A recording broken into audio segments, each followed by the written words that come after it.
يا مساء الفل عليكم. النهاردة طالعة أتكلم معاكم في موضوع الحقيقة وجعني وألمني، وجعكم أكيد لو سمعتوه، ولو ما سمعتوهوش أحب أن أنا أتكلم فيه معاكم. موضوع حضانة الإسكندرية والفيديو بتاع الطفلة كاميليا، والحقيقة أن في أطفال تانيين مش كاميليا بس. الموضوع ده يعني أنا عايزة أتكلم فيه من ناحية الإنسانية بتاعتنا راحت فين. يعني مديرة الحضانة اللي عملت كده فين إنسانيتها؟ يعني أنا بجد الفيديو ده خلاني انهارت من العياط بعد ما سمعته. تمام، فين إنسانية البني آدمة اللي بتعمل كده؟ انتي لا يمكن تكوني بذرة أم، يعني لا يمكن تكوني أم، ولو انتي أم تبقي يعني أم مفترية وحرام عليكي اللي بتعمليه ده.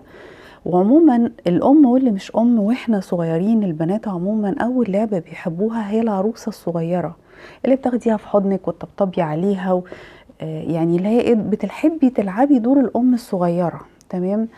انا النهارده بقى طالعه اتكلم في كذا حاجه. اللي بيودي ابنه حضانه، يعني المديره دي سالته معاها ايه؟ تخصصها ايه؟ هل دارسه علم نفس، دارسه مواد تربويه، دارسه سيكولوجيه الطفل؟ معلش انا اسفه، النهارده انا حقيقي زعلانه وموضوع مضايقني جدا. يعني انا مش قادره اتخيل طفل عنده سنه ونص وسنه و10 شهور وسنتين يتعمل فيه كده. تمام. اول حاجه مديره الحضانه سالته عليها معاها ايه وتخصصاتها ايه. طيب تاني حاجه، الاطفال اللي حصل فيها كده، خلينا نتكلم بقى في المهم اللي حصل فيها كده. آه، ده موضوع ما يمرش مرور عادي على فكرة، لأن أول 3 سنين في عمر الطفل هي الطفل بيبقى عجينة، دول اللي بيشكلوه. ومن أهم الحاجات اللي احنا دايما بنقول خدوا بالكم منها اللي هي واحنا بنعلمه التويلت. تمام. بنعلمه، المفروض ان احنا بنعلمه بالراحة ومن غير ما نعمله رهبة. واللي انا شفته في الفيديو الحاجة الصدمة، الطفلة دي محتاجة هي وكل اللي في الحضانة يروحوا لمتخصص يعالج اللي حصل فيهم، لانه مش هيروح بسهولة. يعني انا في اب تاني سمعته بصراحة قلبي وجعني لما قال ابني لما بيعمل على نفسه بيقف يلطش في نفسه ويذنب نفسه على الحيطة. مين اللي رسخ في الطفل الكلام ده؟ المديرة اللي ما بتفهمش، اللي ربنا يجازيها ان شاء الله بكل اللي عملته، لان ربنا ما بيضيعش حقوق حد. ودول اطفال حتى لا عارفين يعبروا عن المأساة ولا عارفين يقولوا إيه اللي حصل لنا. دي بقى الحاجة الثالثة اللي عايزة الفت اليها نظر الامهات والابهات. لما يبقى ابنك رايح حضانة او مدرسة او بتسيبيه مع داده ولاحظتي انه بيعيط وانه بيصرخ وانه رافض وانه مش عايز يقعد معاها، في علامة هنا غلط. الطفل ده حاجة نقية جدا، بيحب هيبان عليه انه بيحب، بيكره هيبان عليه انه بيكره. هو مش هيكره بلا سبب، ما عندهوش بقى ولا غل ولا حقد، لا بيكره لان التاني بيسيء معاملته. فالكل اب وام من فضلك لو حصل ده، دي علامة ومؤشر ان ابنك بيتعرض لحاجة غلط، اوعى تغفلها. تمام. الحاجة الرابعة، الأم قالت المديرة دي أصل الحضانة دي فيها رولز، وأنا قلت بنتي بتعيط وهي داخلة يمكن متدلعة عشان يعني إيه رولز؟ معلش رولز ايه في سنتين و3 سنين؟ انا مش بلومك بس عايزه اوضح لك يعني ايه رولز. كل الامهات اللي فاكره ان احنا لازم نحط رولز في سنتين و3، لا مش حاجه اسمها رولز في سنتين و3. على فكره سنتين و3 احنا بنشبه حاجات الطفل الاساسيه من الحب والحنان والامان والاحتواء، وبنعلمه رولز دي مش برولز بقى، بالحب بالتفاهم. يعني ايه احط رولز واقول اصل هو هيتعلم كان بيجي لي بيتكلم انجليش وفرنش كويس. انجليش وفرنش ايه على فكرة؟ طفل لغاية 4 سنين المفروض انه كل الدراسات قالت ما يمسكش قلم، يعني ما نضغطش عليه.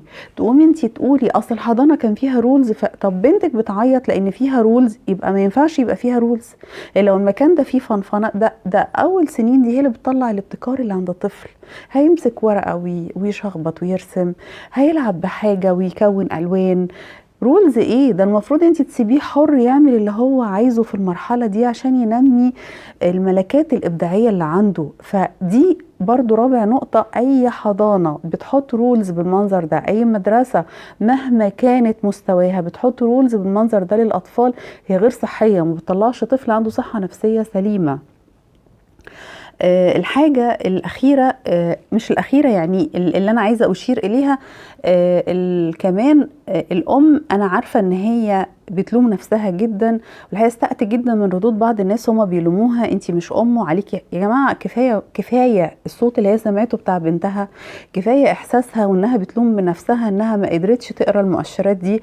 أي حد ممكن يتم تضليله، أي حد ممكن يبقى مكانها وبرضه ما ياخدش باله. بس احنا هو بنوعي وبنقول لما ابنك ولما بنتك يكره المكان اللي رايح له ويكره الشخص يبقى في حاجة غلط، لازم تبقي فاهمه ان في حاجه غلط. واوعي تغفلي المؤشرات دي، لان الطفل في حاجه كده جوه في قلبه على طول، في يعني ده يعني حاجة بيضة، يعني بيكره بيبان بيحب يبان. تمام. الأم كمان دي محتاجة برضو سبورت من اللي حواليها، لأن هي واضح ان هي برضو متعرضة لصدمة لما سمعت صوت بنتها كده. دي مش حاجة سهلة ولا حاجة عادية، فبرضو محتاجة ان احنا نطمنها ونقول لها هي طبعا حاجة بصراحة صعبة، بس هتعدي لو عرفتي تعديها مع بنتك صح. لأن خدوا بالكم الحاجات اللي بتحصل أول 3 سنين بصمة في الولاد الصغيرة، وللأسف عشان نشيلها يعني نعمل بصمة كده سهل، نشيل بقى البصمة دي بتاخد شوية وقت وبتاخد مجهود، والأهل لازم تبقى فاهمة هي بتعمل ايه، ولازم تكلم حد، ولازم تعرف تتصرف مع الولاد دي ازاي. ومش فكرة دكتور نفسي للولاد، لا، ده متخصص وسيكولوجية الطفل اللي يعرف يعالج حاجة زي كده. انا بصراحة اتمنى ان الست دي تاخد عقاب كبير، مديرة الحضانة، واتمنى ان المفروض تكلف ان هي كل الاطفال اللي بوظتها يتم على حسابها علاجهم وتلزم بده، وكل المصاريف اللي اتدفعت خلال الفترة اللي فاتت الاونر بتاعت الحضانة والمديرة تردها للاهل تاني. ما هو يعني الفلوس اللي هياخدوها دي هيروحوا يعالجوا بيها اولادهم على فكرة، والعلاج يا ريت يعني العلاج يبقى بالسهولة، العلاج هياخد وقت وهياخد مجهود. فهي بصراحة بوظت حياة أطفال صغيرين ملهمش أي ذنب، تعرضوا لعنف شديد. والعنف في المرحلة دي احنا بنخاف منه جدا، لأن الطفل العنف بيجيب عنف، ردود أفعاله بتبقى عنيفة مع غيره، وبيعتقد إن هو ده الحل، خلاص اترسخ في عقله الباطن إن ده الحل، اللي يغلط يتضرب. ويا ريته بيتضرب ضرب عادي، ده ضرب تلطيش على الوش، يعني إهانة شديدة بتهين كرامته بتضعف شخصيته. فمن فضلكم من فضلكم أولياء أمور الأطفال دي تهتموا بيهم جدا وتحاولوا تزيلوا الآثار دي. ولازم تبقوا فاهمين إنها هتاخد وقت ومش وقت قليل، هتاخد شوية وقت ومجهود. وبصراحة قلبي معاكم جدا، وأتمنى إن مديرة الحضانة دي نسمع قريب إنها أخدت حكم سريع، وأتمنى إن يتم معالجة الولاد دي كلها على حسابها، ويتم رد كل النفقات دي بتاعة اللي دفعوها في الحضانة اللي بوظت ولادهم. وأتمنى كل أم قدرت معاها دليل إن ابنها اتمنع من الأكل أو من الشرب، كل واحد فيكم يرفع قضية منفصلة على الست دي وطالب بتعويض نفسي عن الأطفال واللي حصل لهم ده.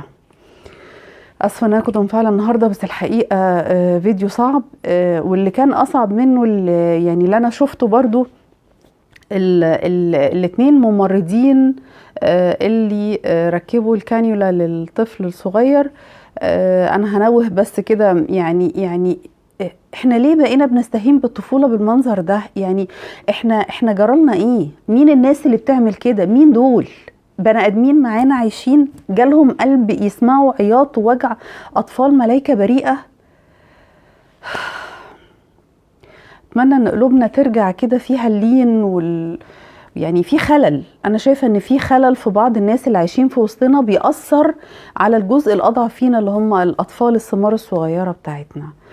اتمنى من ربنا انه يرحمنا برحمته، وان الاطفال ما تتعرضش للي بيتعرضوا له ده. اتمنى كل واحد اذى طفل ان شاء الله هياخد عقابه مرتين، مره في الدنيا ومره في الاخره.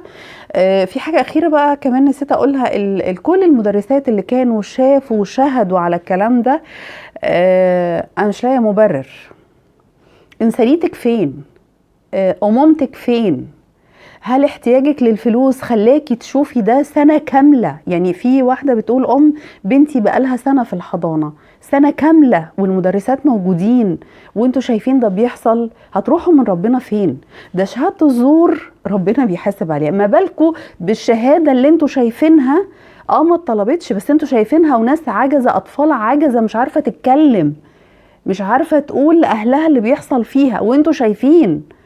عليكوا دور كبير قوي، ربنا هيحاسبكوا، ربنا هيحاسبكوا. اي مدرسة، اي حد قائم شايف اطفال بتهان وتعذب ربنا هيحاسبك.